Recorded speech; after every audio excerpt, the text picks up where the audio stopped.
de dermatophytes, et en particulier des dermatophytoses, pardon. Des dermatophytoses en Afrique. Alors là, vous avez un salon de coiffure africain, déjà pour vous mettre l'ambiance, parce que ça nous sort un peu de notre quotidien aujourd'hui. Donc les dermatophytes sont des hyphomycètes, c'est-à-dire des champignons filamenteux, de la classe des ascomycètes, l'ordre des onigénales, et leur genre téléomorphe, c'est-à-dire le genre de la reproduction sexuée, ce sont des arthrodermas. Leur particularité, c'est d'être kératinophiles et kératinolytiques, donc ils lisent la kératine, ils s'en nourrissent, et donc on les trouve au niveau des phallaires, c'est-à-dire là où il y a de la kératine dans notre organisme, la peau, les poils, les ongles, les cheveux. Voilà. Il y a 3 genres anamorphes qui ont été décrits, donc épidermophyton, trichophyton et microsporum, pathogènes pour l'homme.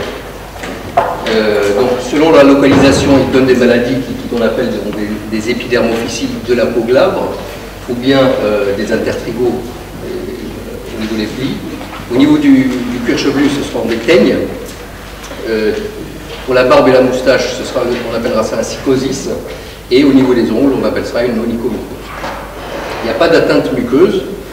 Et sinon, donc les teignes en particulier sont de répartition ubiquitaire, c'est-à-dire qu'on les trouve partout où il y a des hommes. Mais c'est vrai qu'ils sont plus fréquents d'abord chez l'enfant, et ça, il y a probablement des raisons hormonales pour ça, puisque beaucoup de teignes, les teignes microsporiques en tout cas, guérissent spontanément au moment de la puberté. Et c'est plus fréquent chez le sujet noir. Peut-être, l'hypothèse, c'est peut-être la qualité du cheveu qui se prête mieux à ça, à ces infections. Et aussi, c'est plus fréquent en Afrique, globalement. Alors là, il y a le fait que ce sont des noirs, et le fait que peut-être aussi le niveau d'hygiène, c'est probablement qui joue là-dedans. La prévalence mondiale a quand même été estimée à 200 millions de cas. Pour vous dire que c'est pas une maladie grave, on n'en meurt pas, sauf des cas exceptionnels, enfin j'en parlerai pas aujourd'hui, mais c'est une maladie très fréquente. Il existe différents réservoirs, donc d'abord le réservoir humain, et on appelle ça les dermatophytes anthropophiles. Donc là, la transmission est interhumaine, directe ou indirecte. Les espèces zoophiles, donc, dont le réservoir est animal et qui se transmettent accidentellement à l'homme. Et sinon les espèces telluriques, donc qui sont au niveau de la terre, mais qui se nourrissent de la kératine qui tombe dans la terre, c'est-à-dire les poils, les plumes, etc., notamment dans les fermes, et qui contaminent l'homme accidentellement lorsqu'il est en contact avec la terre. La physiopathologie en fait est particulière, puisque ça donne au niveau de la peau, et même d'ailleurs au niveau du cuir chevelu, ça donne fréquemment des atteintes circinées, c'est-à-dire en cercle. À partir du point d'inoculation, le champignon va se développer de manière centrifuge, et en fait il va mourir au centre de la lésion au fur et à mesure. Donc en fait c'est pour ça qu'il y a toujours cet aspect d'anneau inflammatoire avec des vésicules, un peu rite, etc. Enfin les signes cliniques sont en périphérie, et c'est vrai que lorsqu'on fait la culture, c'est pour ça qu'il faut prélever au niveau de cette périphérie, de cet anneau inflammatoire, et non pas au centre de la lésion, parce qu'au centre de la lésion on a de très fortes chances de tomber sur un champignon qui en fait est déjà mort et qui ne va pas se reproduire, enfin qu'on n'arrivera pas à cultiver. Voilà, c'était un patient donc noir. Déjà, alors c'est vrai que les atteintes dermatologiques sur peau noire sont différentes que sur peau blanche. Chez un blanc, on aurait donc des lésions avec un cercle rouge, et en fait chez le noir, ce qui est rouge chez le blanc, on va dire, est gris chez le noir. Donc vous voyez un peu une illustration à ce niveau-là. Pour l'atteinte du cuir chevelu, en fait, donc il y a une atteinte à partir du cuir chevelu qui va rentrer donc à l'intérieur, enfin jusqu'au niveau de la racine, mais s'arrêter puisque au niveau du bulbe il n'y a plus de kératine. Donc ça donne un aspect de frange décrit par un certain Adamson. Donc ça s'arrête net au moment où il n'y a plus de kératine, ce qui explique pourquoi, sauf la variété Schönleini qui est de plus en plus rare, moi j'en ai jamais vu, qui donne une teigne qu'on appelle le favus, mais sinon toutes les autres teignes sont des teignes qui récupèrent ad integrum, c'est-à-dire qu'une fois qu'on les a traitées, eh bien le cheveu repousse normalement, il n'y a pas de séquelles d'une teigne normalement. Voilà, donc comment est-ce qu'on fait le diagnostic? Eh bien déjà on peut faire un examen direct, donc on regarde si le champignon est présent à l'examen direct. Et puis ensuite on peut le mettre en culture et on identifie donc on regarde si une identification d'abord classiquement phénotypique, hein, c'est-à-dire qu'on regarde l'aspect macroscopique, l'aspect microscopique de la colonie. Et voilà, donc on a des critères pour identifier le genre et l'espèce en cause, en sachant que le problème de ces champignons, c'est qu'ils sont très polymorphes, enfin leur morphologie est très variable, et donc c'est difficile, honnêtement, de se baser uniquement sur la morphologie. Le gold standard, c'est le séquençage de l'ADN, et en particulier la région ITS, donc dans le gène de l'ARN ribosomal. Et bien, donc ça c'est la méthode de référence, mais il y a encore des problèmes de taxonomie qui subsistent, et qu'il va falloir, je pense, améliorer dans les temps qui viennent. Et sinon, ce qu'on a évidemment développé au laboratoire en particulier, c'est la technique d'identification par spectrométrie de masse Malditov, qui, on va dire, a la même résolution que le séquençage en termes de précision d'identification, mais beaucoup plus rapide et beaucoup moins coûteux. Donc ça a beaucoup d'avantages. Après, comme toutes les techniques, ça ne résout pas les problèmes de taxonomie. Quand la taxonomie est floue, on a aussi des problèmes d'identification. Alors, on a commencé par faire une revue de la littérature, de ce qui avait été publié sur les dermatophytoses en Afrique, et ça fait l'objet d'une thèse d'un de mes étudiants. Et il a fait une recherche sur une revue de la littérature systématisée, et il a identifié donc 110 articles qui étaient vraiment, qui décrivaient l'épidémiologie des teigne, donc sur une période ancienne. Hein. Donc ça fait à la fois beaucoup et pas beaucoup, parce que c'est vrai que c'est une maladie très fréquente, et 110 publications sur une maladie aussi fréquente que ça, c'est pas énorme. Bon, évidemment, on s'est limité à l'Afrique, je précise. Voilà, donc ce qu'il en ressort, c'est qu'il y a globalement dans les publications, et probablement en épidémiologie, on va dire, il y a une prédominance des teignes du cuir chevelu, et ça, évidemment, ça atteint principalement les enfants, même si ça existe aussi chez les adultes, mais c'est principalement les enfants.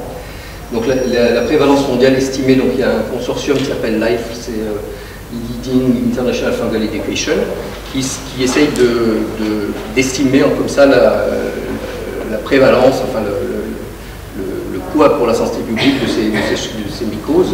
Donc ils ont estimé à 200 millions de cas de dermatophytose dans le monde, mondial. Par exemple, avec leur estimation, leur manière d'estimer, on peut toujours critiquer, mais enfin, ça donne quand même une idée. Il y aurait 15,5 millions d'enfants atteints de teigne au Nigeria, par exemple, d'après eux. Au niveau clinique, donc, on a différents types de teignes que je vais vous détailler, les teignes microsporiques, les teignes tricophytiques. La teigne suppurée, vous avez un exemple en bas ici, donc on dirait que c'est surinfecté. C'est pas, des fois il y a une surinfection bactérienne, mais c'est tout simplement une teigne très très inflammatoire qui est en général due à des dermatophytes zoophiles, ou en tout cas pas anthropophiles. Et la teigne favique, là qui est rare, nous, comme je vous dis, on n'en a jamais vu, et les publications qui en parlent le plus actuellement viennent de Chine. Donc, j'ai pas lu le détail, mais c'est pas, en Afrique en tout cas, il y en a très peu. Donc ça on a donc étudié, puisqu'en fait les dermatophysies chez l'enfant et chez l'adulte se présentent différemment. Chez l'enfant, ce sont principalement des teignes. On a regardé donc les publications chez les enfants, et vous voyez qu'il y a une grosse hétérogénéité de ce qui a été publié. Par exemple, donc voilà, les prévalences varient entre 2,8 et 69% selon les études.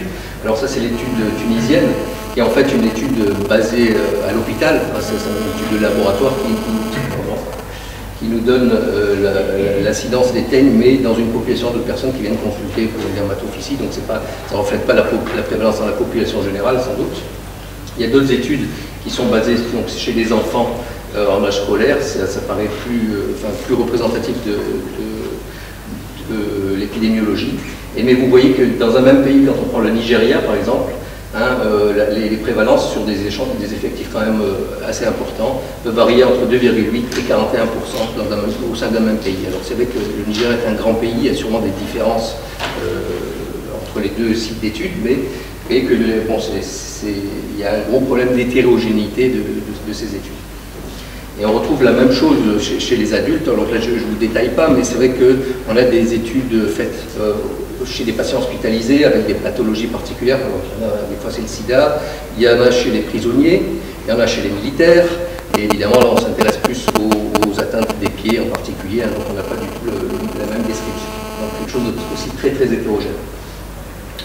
Quand on regarde maintenant les différents types, enfin les différentes espèces, exactement les dermatophytes qui sont isolés, donc d'une part chez les enfants et d'autre part chez les adultes, hein, donc d'une part au niveau des teignes, d'autre part dans les autres atteintes.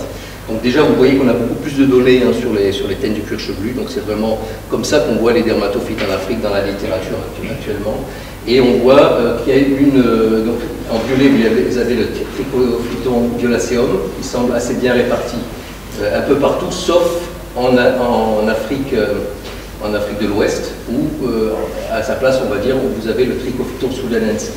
Il faut savoir que ce sont deux espèces qui sont très proches, et donc différenciées peut-être au niveau de la morphologie, mais au niveau de l'ADN, il y a très peu de différence, en tout cas dans les gènes qu'on étudie nous. Et donc c'est pas trop en réalité si ce sont véritablement des espèces distinctes. Un autre aspect intéressant, c'est celui qui figure en noir ici dans les teignes, c'est Microsporum auduini, qui est quand même un agent très important des teignes, donc en Afrique de l'Ouest. Et voilà, en fait, si on tire un trait comme ça en travers de l'Afrique jusqu'à Madagascar, on voit que c'est un agent important. Pardon.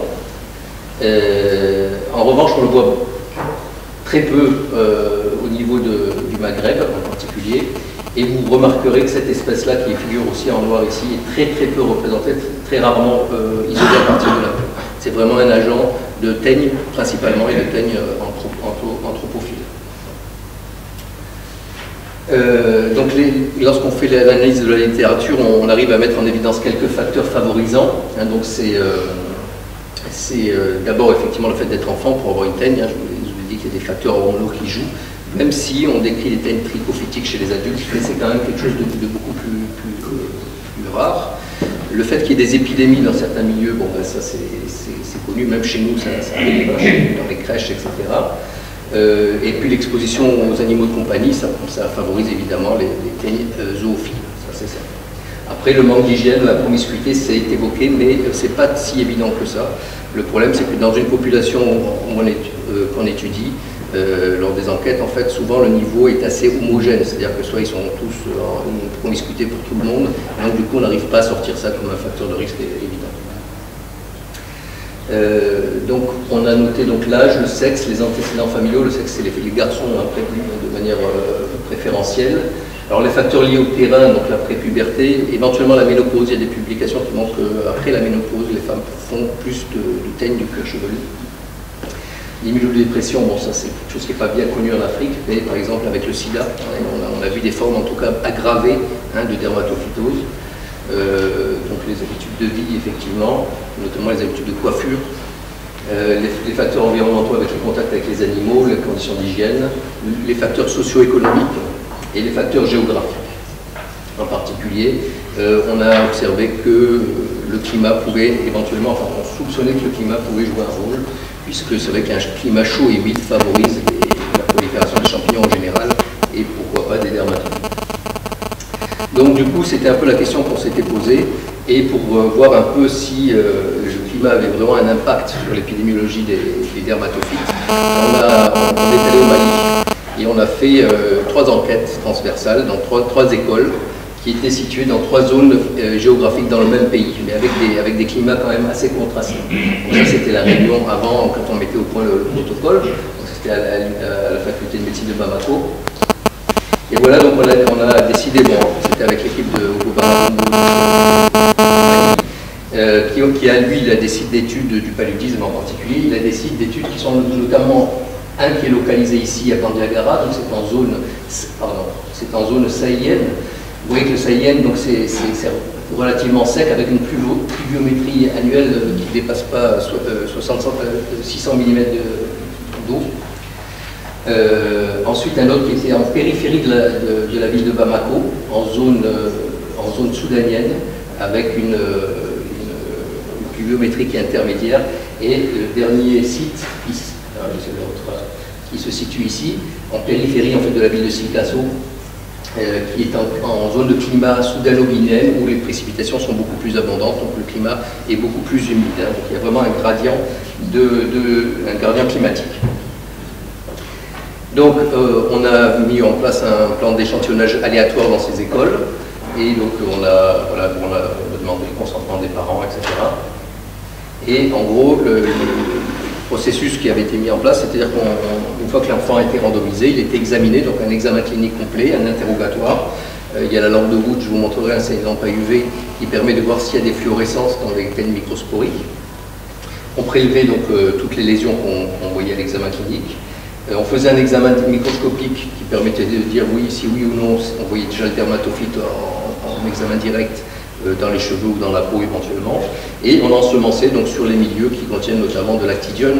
C'est une substance qui permet d'inhiber la croissance de champignons, on va dire contaminants, et qui permettent aux dermatophytes qui poussent lentement de pousser malgré la présence d'autres champignons, parce qu'évidemment, il y a beaucoup d'autres champignons. Donc on a examiné les cultures normalement on devait les garder au maximum 4 semaines, et chaque colonie de dermatophytes a été identifiée par 3 techniques, la morphologie, le Mal-Ditov et le séquençage de l'ADN. Voilà, donc là c'est un exemple de site d'étude, hein, donc on nous a mis à disposition en fait un local dans l'école où vous voyez que le petit arrive, donc on lui prenait la température, parce que là-bas il cherchait toujours s'il avait de la fièvre, c'est pas un rapport au dermatophyte, hein, c'est un rapport au paludisme, mais c'était une habitude je dirais, mais en fait on prenait ces données démographiques et on l'interrogeait sur tous les facteurs de risque qu'on voulait étudier. Ensuite, vous voyez qu'il est donc c'est l'enregistrement, le recueil des données. L'examen clinique, hein, donc il y a un examen clinique complet, on en regardait partout, et en particulier cet examen à la lampe de Wood, donc il faut imaginer, vous voyez la lumière violette, et je ne suis pas arrivé à prendre une photo de lésion qui fluoresçait comme ça, parce que avec mon appareil ça ne marchait pas, mais il faut savoir que dans les teignes microscopiques, vous avez une fluorescence qui est vert porc, qui est très caractéristique. Après on prélevait les lésions, alors avec 2 techniques, la technique de la compresse, hein, que vous voyez en haut. On frotte la lésion avec une compresse stérile, et après on ensemence. Et sinon, avec des curettes, on grattait les squames. Mais vous voyez que des fois, c'est pas facile avec les petites filles qui avaient des tresses comme ça, c'était pas toujours évident. Après, donc, on faisait l'examen direct au microscopique. Et voilà. Donc, ce qu'on peut dire, c'est que globalement, les 3 sites d'études étaient relativement comparables quand on regarde la démographie des patients, même si on a une différence significative de l'âge, avec un P égal à 0,013. Mais honnêtement, quand on regarde l'âge moyen et même l'écart type, hein, on est entre 9,3 et 10,2 ans. En moyenne, on peut dire que même si c'était statistiquement significatif, c'est peut-être parce qu'il y avait pas mal d'enfants, il y avait 590 enfants globalement, donc c'était un gros travail quand même. Mais voilà, je dirais que globalement, ils sont comparables, on ne voit pas trop de différence. Par contre, il y a une différence des groupes ethniques, ça c'est vrai, parce qu'évidemment, en se déplaçant dans les zones géographiques, on changeait d'ethnie, et ça, maintenant, on ne pouvait pas faire autrement, quoi, que de trouver des Dogons au pays Dogon et des Bambara chez les Bambara. Voilà. C'est la même chose, non? Non, c'est juste, oui, bon, en fait, on avait une prédominance, ça c'est juste les cas de teigne, on avait une prédominance de garçons, hein, effectivement, et principalement des lésions de grande taille, donc qui sont évocatrices de teignes microsporiques, et il y avait aussi des lésions plus nombreuses, plus que deux, qui elles, au contraire, sont évocatrices de teignes trichophytiques. Là, justement, vous avez des exemples de teignes microsporiques, donc classiquement, on décrit ça comme une grosse lésion unique, ou en tout cas, il n'y en a pas beaucoup, hein, sur le crâne. Et vous voyez aussi sur un crâne rasé, hein, donc vous voyez l'aspect circiné de cette lésion qui apparaît bien sur le crâne rasé du petit en bas. Sinon, il y a la fameuse alopécie, hein, qui révèle la lésion. D'autres lésions, enfin il y a voilà, d'autres vues de ces teignes, avec une fois l'aspect micacé, hein, qu'on décrit dans la teigne, c'est-à-dire avec une hyperkératose en fait, de la lésion. Là, c'est l'aspect, au contraire, des teignes trichophytiques, c'est-à-dire décrit au contraire comme des lésions petites, mais multiples et disséminées un peu partout. Donc là, vous voyez bien, qu'il y a partout des petites zones d'alopécie, il n'y a pas ces grosses zones qu'on voit. Et chez les filles qui ont des tresses, c'est pas évident, ben on voit cette hyperkératose, hein, et quand on gratte, effectivement, on voit des champignons, enfin on voit le dermatophyte. Voilà d'autres vues. Voilà. Donc les espèces qu'on a identifiées, globalement, ce sont principalement deux espèces. C'est les deux agents du teigne anthropophile qu'on trouve classiquement hein, dans la revue de la littérature. On n'a pas fait très différemment. On a vu surtout donc, du Microsporum audoini et du Trichophyton sudanense. Donc ça, c'est des aspects en culture hein, de Trichophyton sudanense. Cet aspect, on appelle ça abricot sec. Hein, c'est comme ça qu'on le décrit classiquement. Ça, c'est un Trichophyton Metagrophithes, on a eu quelques cas, mais très peu finalement, qui serait plutôt zoophile dans ce contexte. Et le fameux Microsporum audoini qui donne des colonies qui ne sont pas très jolies, hein, mais voilà, c'est l'aspect qu'on a. Et au microscope, on a cet aspect avec des chlamydospores, ces espèces de renflements qui sont plus ou moins caractéristiques, on va dire, de ce champignon. Mais globalement, entre la morphologie et la microscopie, on arrive assez bien à l'identifier, puis après, on a des autres techniques de toute façon. Donc ça, c'est les lésions, et après, donc ça c'était au niveau des teignes. Au niveau de la peau glabre, donc, on avait aussi des lésions situées ailleurs.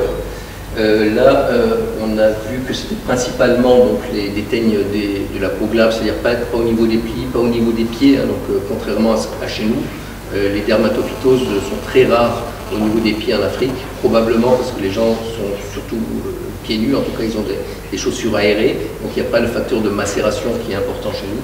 Puis c'est pas les mêmes espèces, hein, il n'y a pas de nous on n'a jamais trouvé Trichophyton rubrum, en tout cas chez ces enfants, on peut dire que même chez nous, Trichophyton rubrum est relativement rare chez les enfants. Hein. C'est plutôt un agent chez les adultes. Voilà, et donc c'était principalement Trichophyton sudanense qui était isolé, et il n'y a eu aucun cas hein, de Microsporum audoini. Et dans la revue de la littérature, je vous avais dit qu'il y en avait eu quelques cas qui avaient été décrits, mais c'est vrai que c'est quelque chose de rare. Au niveau de la peau, c'est très fréquent. C'est fréquent au niveau des cheveux, mais pas de la peau. Voilà, et puis après, donc, on a fait l'étude, et à la fin, on a quand même traité des enfants par des effulines. Hein. Ça faisait partie de l'étude. On a voulu analyser un peu plus en détail les facteurs de risque, parce qu'on avait tout un questionnaire à ce propos.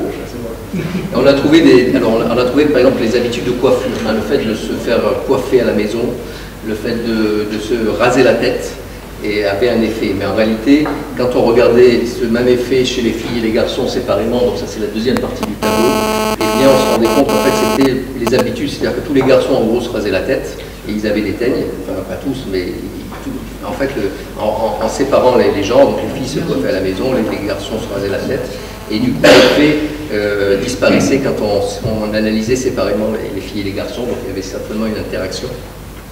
Et puis il y a eu l'effet on a trouvé que le fait d'avoir un chien, d'être en contact avec un chien, était un facteur de risque significatif. Et on a regardé, donc bon, après chez les garçons ça restait significatif, chez les filles non, chez les garçons. Donc là il n'y a pas de logique, et on n'a pas compris pourquoi. Donc, la première hypothèse, c'est que c'est un test qui est positif par hasard, hein, puisque vous savez, quand on fait plein de tests, ben, finalement, on a une chance d'en avoir un qui sort positif par hasard. C'est un peu ce qui a dû arriver là, j'imagine. Mais sinon, bon, pourquoi? Parce qu'en fait, le contact avec les chiens prédispose, enfin du moins est un facteur de risque de Microsporum canis, mais pas de Trichophyton sudanense ou Microsporum audoini. Donc la seule chose qu'on n'a pas cherché, effectivement, parce qu'on ne connaissait pas ce résultat, et peut-être qu'un jour on ira voir, c'est est-ce que éventuellement le chien peut être porteur de spores, hein, sans être lui-même malade, mais est-ce qu'il peut être transporté, être vecteur entre guillemets passif de spores de dermatophytes anthropophiles? Pourquoi pas? Enfin, ça reste à explorer. On a fait une analyse donc univariée, multivariée. Donc vous voyez que l'âge, mais parce que on a pris une population d'enfants, évidemment, donc les groupes d'âge n'avaient pas d'effet. Évidemment, si on comparait enfants et adultes, il y aurait sûrement eu des résultats différents. Et donc vous voyez qu'en analyse multivariée, il sort que les garçons ont 2,5 fois plus de risque d'avoir une teigne qu'une fille. Et on voit qu'il y a un gradient de risque hein, en multivarié. Donc on passe, alors si on prend la zone de référence qui est la zone sanguine, c'est-à-dire la zone la plus sèche, eh bien, par rapport à cette zone-là, vous avez 3,8 fois plus de risque d'avoir une teigne si vous êtes dans la zone proche de Bamako, c'est-à-dire à humidité intermédiaire, si vous voulez. Et lorsque vous êtes dans la zone très humide, dans la région de Sikasso, vous avez 7,5 fois plus de chances ou de risque, en tout cas, d'avoir une teigne. Donc, il y a vraiment un gradient épidémiologique qui tend à dire que l'humidité du climat est liée à un risque plus important de teigne dans des populations qui sont par ailleurs comparables. Bon, après, on a quand même voulu regarder ce qui se passait chez les coiffeurs dans ces zones-là. Donc, dans une des zones d'études, on a fait une petite étude où on a prélevé donc, dans 5 salons de coiffure. Donc, c'est les salons de coiffure comme vous avez vu là tout à l'heure. Et donc, on a prélevé une quarantaine d'ustensiles, un peu de tout ce qu'ils avaient à l'intérieur. Et on a trouvé quand même que 73% des ustensiles étaient contaminés par des dermatophytes anthropophiles, donc les agents de teigne qu'on trouve là-bas. Donc c'est certain que ces coiffeurs publics jouent un rôle certainement dans la transmission des teignes à ce niveau-là. Donc pour finir, on peut dire que les dermatophytoses sont des maladies donc, fréquentes en Afrique, que leur prévalence intra- et interrégionale est quand même très hétérogène, qu'il y a une distribution géographique qui est aussi hétérogène concernant les espèces, avec principalement Trichophyton soudanense et Microsporum oduni en Afrique occidentale et centrale, les espèces Violaceum rubrum et aussi l'émergence, qu'on ne voyait pas bien sur le diapo, mais c'est vrai qu'il y a des études plus récentes qui décrivent Microsporum canis, donc celui qui est transmis par le chien, mais surtout par le chat, hein, au Maghreb. Et ça, les auteurs expliquent ça parce que le mode de vie du Maghreb change et donc effectivement les gens ont plus de chats à domicile. Ça pourrait expliquer ce changement épidémiologique. Donc il y a évidemment une variation importante des formes cliniques en fonction de l'âge. Les teignes, clairement chez les enfants. Chez les adultes, vous avez les atteintes de la peau et en particulier les atteintes des ongles et des pieds. Le risque accru chez les garçons, donc ça aussi on l'a redémontré si vous voulez. Cette histoire de l'impact de l'humidité du climat qui augmenterait la prévalence, en fait nous on est vraiment la première étude dont l'objectif si vous voulez était vraiment de montrer cet effet du climat puisqu'on avait les moyens de travailler dans des zones bien caractérisées et avec une population qui était par ailleurs homogène.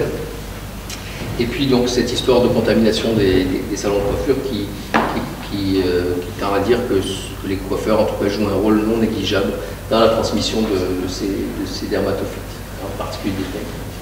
Donc je voulais remercier l'équipe du coiffeur Dumbo là, qui nous a aidé énormément pour ce travail.